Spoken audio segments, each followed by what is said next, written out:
got a bit passionate there with talking about the health and the diabetes, but I have to because I just believe this is my role in health, and I have to share the message basically. So on a side note, there's too many children out there that are obese. Well, this is for parents and for carers. I'm a parent myself as well, and for carers. We're allowing our children to make decisions for us. That needs to stop. We, as adults, are the gatekeepers to our children's health. We need to ensure that we're telling them what they need to eat, not the other way around. They shouldn't be controlling us. We should be telling them what they should be eating, okay? So if your child's obese at 8, then they're going to be obese at 16 years of age. If you continue in the same process, if you give them the same foods, if they're not being inactive and on computer games for hours, if they're not getting enough exercise, then the same process is going to happen. Yeah. If you keep doing the same things, you're going to get the same results. Okay. So just something that I had to kind of touch on there really, because it's imperative that I get the word out there basically. Okay. Yeah. So there's a cardiologist by the name of, actually I can't remember his name, but anyway, he's written loads of books, and his book is called Wheat Belly. And when I saw the book, I thought that's funny. It's got lots of bagels on, and I love bagels, by the way. Yeah, so it's called Wheat Belly, and in his book, he's got this description. What it says basically, it says that wheat is the perfect chronic poison. And I thought, wheat. I thought like wholemeal bread and breads are like kind of good for us, but it worked out that basically when I've studied into it, it's not. Okay, so when I talk about wheat, I'm talking about wheat, flour, white flour, and corn, which is still, that's a grain as well. It can also be a vegetable, as you know. But these foods basically have been hybridized, which means they're being refined. So also in the book, he mentions about that the parent wheat plant, that if they've done studies on it, or evidence-based, basically says that the new plants that you have now, the wheat that we have now, is basically saying that it has 40 more gluten proteins in it, and that's why it's causing conditions in our stomach. So it's causing things like IBD. It's stripped of all its essential nutrients, fiber, and basically that's why it contributes to those things like irritable bowel disease, shall I say, things like candida, leaky gut disease. So that's it also is linked to things like GERD, which is gastroesophageal reflux disease, migraines, accelerated aging, so making you look older than you should be looking, and obviously other chronic diseases as well. So before I mention what to reintroduce, because I was going by the 3 R's, remove, which even when you start to remove, you start to repair straight away. Your body starts to repair, remove, reintroduce, and restore, and then all that process. The remove and the reintroduction helps with the restoration of whatever disease or illness or whatever health journey you're on. Okay, so before I start, basically, unless you've got a pre-existing health condition, or what I mentioned before about all those diseases I mentioned before, then you can adopt the 80-20 rule. And I like that rule because it's quite flexible, I think it is anyway. And that's what I did. I adopted that rule in my lifestyle when I was looking at my health change. So what I would do was I would try and eat healthy. Remember, I said try, because what you don't want to do is you don't want to bombard your body. You don't want to put your body into shock. If you've not done it before, then you want to just slowly bring certain foods in and remove certain foods. Don't be trying to remove in high fats, high salts, high sugars straight away, because you're going to put yourself in shock. So basically, don't be easy on yourself, okay? You don't want to be too hard on what you're doing. So basically, the 80-20 rule is that you eat kind of healthy. You eat healthy for the week. And then one day of those week, or 1 or 2 days, I'll say 1 day of the week, you enjoy yourself, you have a treat. I'm not saying you're a dog, dogs, we treat dogs, but I'm saying, treat, because you don't want to be going on too hard. So if you have got a health condition, obviously I would advise that you eat as healthy as you can for as long period as you can until those symptoms that you have are reversed and you're feeling better.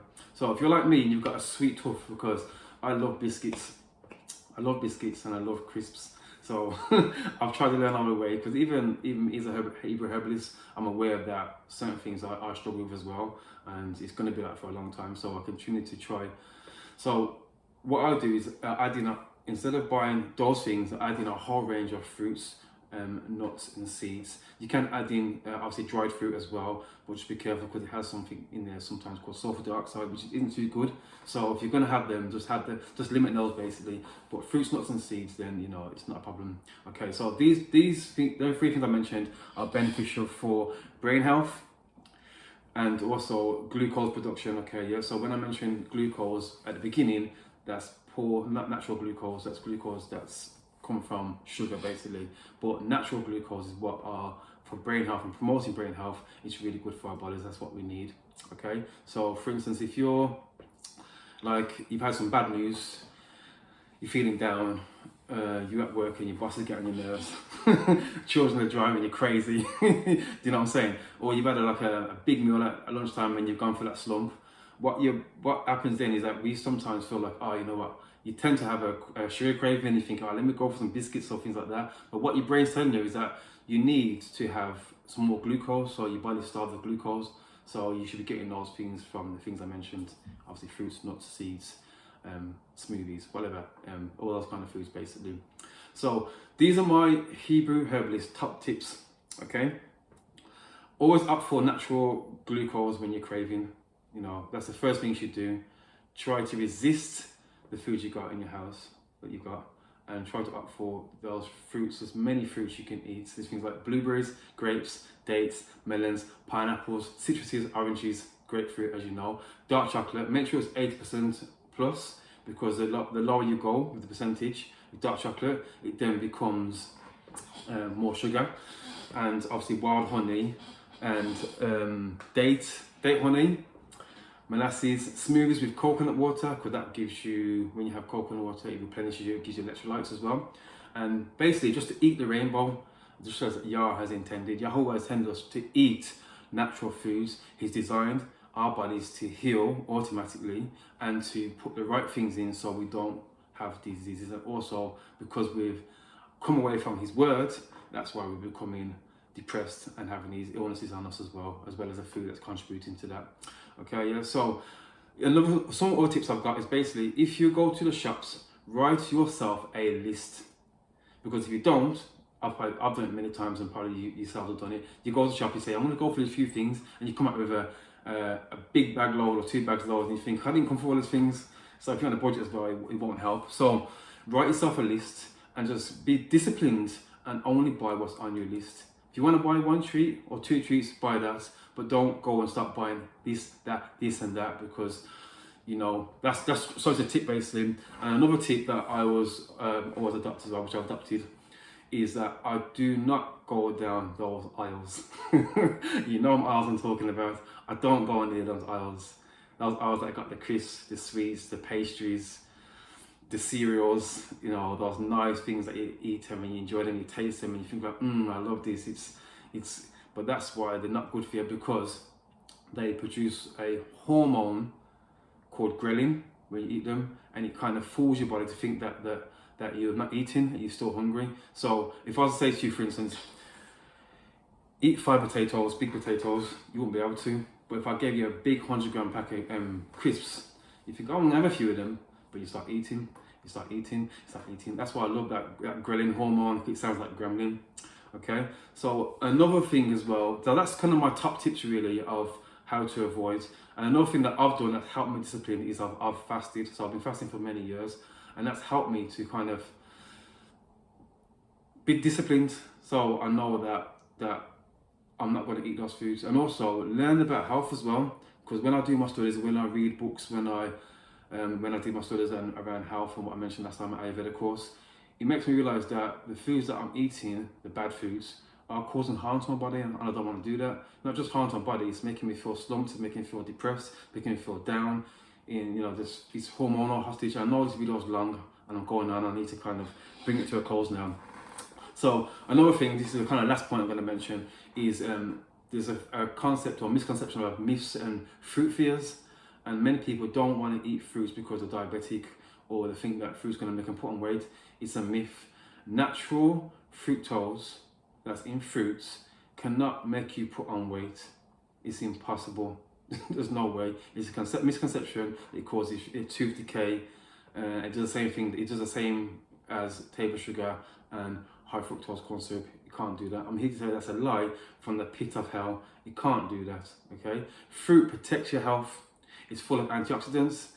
It's got antioxidants like I can't get the word out. Resveratrol, polyphenols, and also it's good for vital health protection of the heart as well. Okay, so and it doesn't feed things like candida, fungi, cancer, viruses, bacteria. It doesn't feed off things either.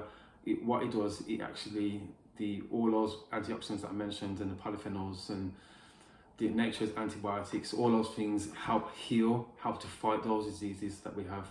So that's the first video on sugar. Gosh, it's taken a long one. I only wanted it to be like a short one, but I had to get information out, and because it's a 3-part one, so the next topic will be on oils, and then the one after that will be on salts. So this is the Hebrew Herbalist. I'm signing off, and this is my mandate for you, that I pray above all things that you prosper in health as your soul prospers, and that's taken from the scriptures, which is in the book of Yachanan or John 3:2. Okay, so hope you guys tune in. Don't forget to click like, subscribe, and hit the bell option, okay, just to be notified when I'm doing other videos. Okay, you take care. Shalom.